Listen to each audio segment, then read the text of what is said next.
Over millions of years, species have been forced to evolve and adapt in order to survive.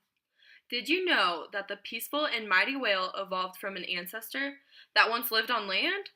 Today, my colleague and I are here to talk to you about how this, Evolved into this. the oldest known ancestor of the whale, is the Pachycetus. Weird, I know, but the Pachycetus, as you can see, had 4 legs. So how did the whale evolve to have fins? How is it that they went from land to water? 57 million years ago, ancestors of whales gathered a lot of their food off of the shorelines of bodies of water before returning to their homes on land. However, as their food supply became harder to get to, they were forced to go deeper and farther into the water. The species that had a greater ability to swim, or most fit for the environment, survived and were able to reproduce as well as pass on their beneficial traits to their offspring. Well, Lauren, if I'm not mistaken, isn't this an example of natural selection? Well, it sure is. Oh. During this time period, the struggle for existence was evident, as only the species that had a greater ability to swim would survive, and the ones who couldn't starved and died. Oh.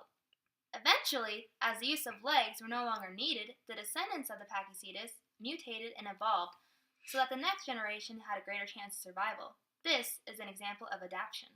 Rather than having legs, the descendants eventually evolved to have fins. The following are descendants of the Pachycetus: Ambulocetus, Rhodocetus,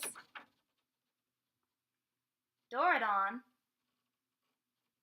and the modern-day Balena. Evidence for this can be found in fossils.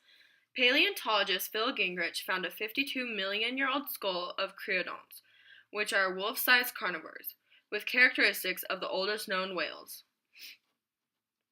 More evidence for this evolutionary theory can be found in homologous structures. Whales today, bats, and even humans all have a humerus, radius, ulna, and phalanges. This showcases that there is a common ancestor between all these species. Lastly, vestigial features are evidence for the evolution. Whales today still have a pelvis and femur, but there is no use for them. However, they once needed those structures in order to walk. Well, there you have it. Now you know that the whales evolved from land mammals to water mammals. It's crazy, I know. Boom, we're out. Peace! Here's a list of terms from the video.